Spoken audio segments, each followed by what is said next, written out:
함녀는 왕이 되자 이제 자기 사람을 불러야죠. 그래서 오자서도 부르고, 오자서에 원래 예전부터 있던 사람이지만 아마 손자도 요때쯤에 등용된 것 같습니다. 이 손자, 즉 손무는 당시 군사 전문가로, 병법가로는 이미 명성이 자자했어요. 왜냐하면 이미 책을 손자병법을 썼대요. 근데 지금 손자병법을 보면 그 전에 좀 보완을 한 것 같은데, 월나라 얘기도 막 들어오니 그렇긴 한데, 아무튼 함녀가 손자를 만났을 때 내가 당시 쓴 책 다 봤다 뭐 이런 거 보니까 이미 책을 썼던 것 같아. 근데 책을 왜 쓰냐? 춘추 시대에 책 쓰는 사람들은 되게 면접에서 떨어진 사람들이에요. 뭔가 해보려고 그러는데 안 되니까 내 능력이 이게 아닙니다. 마지막에 쓰는 게 책이더라고요. 이상하게 손무에 대해서 알려진 바가 없어요. 제 나라 사람이라는 건 알려져 있지 일체 기록이 없어요. 그러니까 이건 분명히 제 나라에서 뭔 일이 있었던 거야. 그래서 이건 어떻게 돼서 벼슬도 못하고 그러니까 책 썼고 그걸 보고 함녀가 부른 거죠. 그리고 나서 이제 그 제일 유명한 거의 유일한 일화 하나가 정해지고 있는데, 함녀가 이제 손무한테 그럼 뭐 어떻게 하다 뭘 보여줄 수 있느냐, 시봉을 보여줄 수 있느냐 그랬더니 제가 뭐 보여줄 수 있습니다. 근데 뭐 부녀자도 되느냐? 됩니다. 그래갖고 뭐 궁녀들을 쫙 불러놓고 왕이 총애하는 후궁들을 이제 부대를 2개로 나온 다음에 2명을 1명의 지휘관으로 삼았다. 이건 너무나 유명한 얘기죠. 그리고 뭐 별것도 없어요. 오른쪽, 왼쪽, 앞으로, 뒤로 이거 시켰어요. 그랬더니 애들이 궁녀들이 그걸 하겠어요. 깔깔대고 웃고 막 그러니까 감히 군기가 없어 말을 안 들어.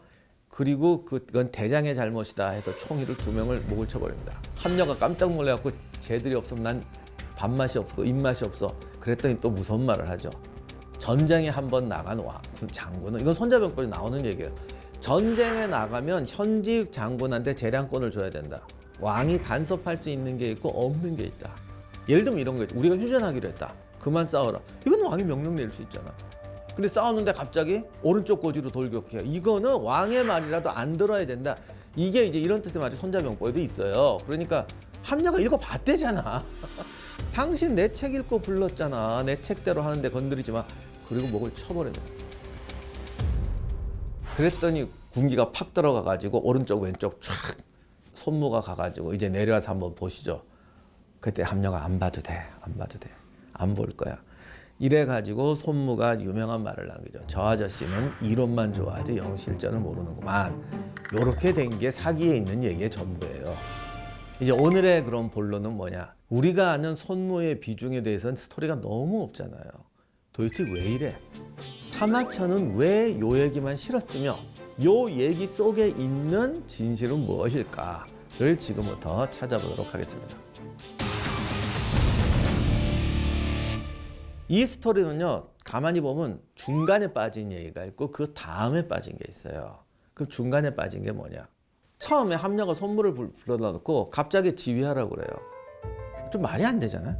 아니, 병서를 읽어봤으면 군대를 주고 나가 싸우라고 하든가, 뭐 시봉을 뭘 보여줘? 제식훈련? 앞으로. 우리가 생각해도 이상하잖아. 더 이상한 거는 갑자기 부녀자도 되냐고 물어보는 거예요. 여기서 좀 쇼킹하긴 하지. 뭐 여자들을 뽑아다가 당장 군대로 만들어? 상당히 흥미를 주는데 내용을 보면 앞으로가 뒤로가 왼쪽 오른쪽이야. 제식훈련이잖아. 이게 무슨 군대야? 이 스토리 자체가 이상하잖아요. 여기 뭔가 빠졌어요. 뭐가 빠졌냐? 분명히 손무는 무언가 강한 군대를 만드는 법이라는 걸 갖고 있는 거야. 왜? 오나라가 초나라랑 월나라랑 싸우려면 제한된 자원을 가지고 군대를 강하게 만들어요. 손무가 뭔가 그 비결이 있다고 말한 거예요. 그래서 함녀가 부른 거지. 그리고 시봉을 보여 증거를 대봐. 여기 이제 단서가 있는데 부녀자도 군대로 만들 수 있다. 이거는 함녀가 그냥 드림인 게 아니라 손무가 그런 말을 한 거야. 내 방법대로 하면 여자도 훌륭한 군대가 될 수 있다. 그러면 이게 뭐냐라는 거예요. 그리고 왜 갑자기 제식훈련 시키냐는 거예요. 이 당시 춘추 전국 시대는 중세 서구의 봉건제처럼 영주 있고 백작 있고 기사 있듯이 이렇게 점조직으로 뭉쳐지는 군대예요. 그러니까 공자, 즉 최고 영주들이 모이면 거의 사병이에요. 이게 진짜 골치 아픈 게 공자가 나가서 전쟁에 이기잖아요. 이겨도 골치 아파요. 저게 이겨갖고 나보다 더 세지면 어떡해. 그렇다고 걔를 없애면 우리나라 군대가 없어지잖아. 그런데 손무가 말한 거 보세요. 줄 세워서 오른쪽 왼쪽. 이거는 일반민을 징집해도 군대로 만들 수 있다는 거거든. 그리고 걔들을 가지고 훌륭한 군대로 잘 싸우는 군대로 만들 수 있는 전술이 있다는 거죠. 사실 우리가 이제 역사적으로 궁금한 것 중에 하나가 춘추 전국시대 군대나 무사층이 어떻게 형성되는지 정확하게 모릅니다. 중세 유럽을 갖고 보면 기사라든가 이런 애들이 다 자기들이 닭은 무사잖아요. 그리고 걔들이 데려온 애들은 그냥 보조병이에요. 그러니까 이런 애들을 끌어모아서 영주 군대가 되거든요. 어쩌면 춘추 전국시대도 그 비슷할 수 있어요. 그러니까 손자가 말했던 건 기사에 의존하는 게 아니라 일반 농민들을 단시간에 훌륭한 군대로 만들려는 전술과 방법이 있다. 이거를 강조했을 수도 있다는 거죠. 물론 증거가 없어도 이건 철저하게 제 추리인데 여러 가지 정황을 가지고 제가 맞춰보면 이럴 가능성이 굉장히 높아 보입니다. 그러니까 큰 소리를 쳤겠지. 내 방법을 쓰면 안 여자도 저 혼자 갑옷 입고 설치는 기사 하나 정도도 밀어버릴 수 있는 군대를 만들 수 있습니다. 아니 여자 100명한테 창 들려주고 긴 것도 필요 없어. 찌르기만 연습시킨 다음에 얘들이 방향 전환 우로자로 확실하게 되면 남자 기사 한 명이 이길 것 같으세요? 못 이겨요. 그러니까 이게 된다는 거죠. 이런 얘기였던 것 같아요. 그럼 뒤에 빠진 얘기는 뭐냐? 함녀가 성질나서 안 내려왔어. 그랬더니 손자가 저 아저씨는 이론만 좋아하지 실전을 모른다 이랬단 말이에요. 여러분이 고전을 읽으시면 이런 얘기를 하면요 꼭 뒤에 복선이 있어요. 예를 들어 이 말을 했다가 나중에 한참 후에 왕이 너 그때 나 비웃었지? 이래갖고 죽거나 아니면 그 후에 전쟁을 하는데 저 사람은 결정적일 때 용기가 없어 이렇게 했더니 전쟁하다가 결정적일 때 뭔가 사고를 쳐가지고 못 이기는 거죠.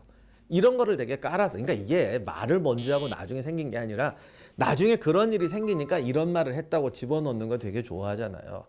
뭐든 간에 이런 거랑 연결돼야 되는데 그게 없어요. 아니면 함녀가 손자를 쫓아냈어야 돼.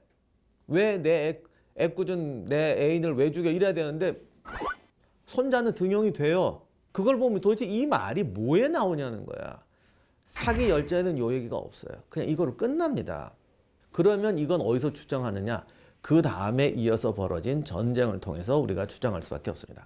결국 제일 합당한 추론은 손무가 어떤 부국 강병 이게 등용이 돼서 어떤 부국 강병책을 건의했는데 이 함녀라는 분이 어디까지는 받아들이고 어디까지는 안 받아들이는 거지. 이론은 긍정하는데 실제로 뭐 하자 그러니까 조금 미진하게 하는 거죠. 그럼 나중에 어떻게 되느냐? 결론을 말하면 함녀는 초나라를 거의 정복할 뻔하지만 정복하지 못합니다. 오나라가 군대를 키워서 여러 번 깹니다. 함녀가 수도까지 쳐들어가서 초나라를 완전히 삼키자. 그랬더니 오자서나 손무가 다 말려요. 우리가 아직 부족합니다. 물자가 딸립니다. 여기 힌트예요. 이건 아직도 백성을 뽑아서 군대를 안여자까지 군대를 만드는 시스템이 좀 안 됐다는 뜻이거든요. 그래서 몇 번 이겼는데 그래도 얘들이 안 된다고 자꾸 그러는 거야. 그랬더니 함녀가 야 이제는 안 되냐? 이젠 좀 들어가면 안 되냐? 너희들 몇 년 전에 안 된다고 그랬는데 이제는 안 되냐? 그랬더니 할 수 없이 손자가 다른 방법을 제시하죠.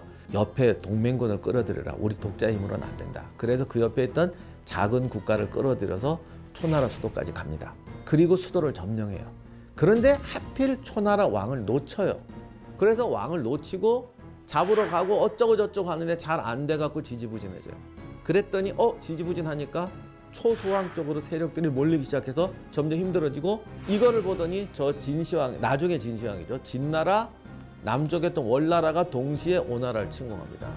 이렇게 되니까 오나라가 초나라 전선이 더 지지부진해졌고 기록엔 안 나오지만 당연히 초나라의 남은 세력들이 합쳤겠죠.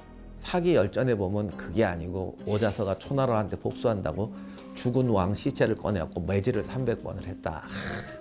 너 임마 그 아무리 그래도 그렇게까지 각박하게 하냐. 그래가지고 반란 세력이 일어났다. 이건 정말 유가적인 발상이지. 300번을 때렸는데 누가 봤대. 진짜 말도 안 되는 얘기예요. 그러니까 이거는 사마천은 전쟁을 하는 사람이 아니라 이 책을 가지고 한 나라에게 통치자의 교훈을 뽑는 거거든요. 그러니까 이런 교훈을 뽑았을 텐데 아무튼 이제 본론으로 돌아와서 본래로 오면 이것 때문이 아니고 오나라 군대가 초를 삼키는데 제한된 시간에 삼키지 못한 거예요.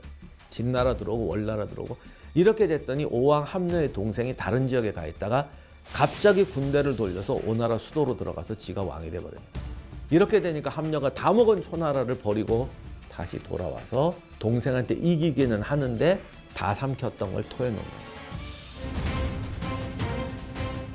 오자서는 진짜 굶고 백사할 뻔하고 구걸하고 다니고 그리고 또 복수를 위해서 이 손아니 씨 진짜 이거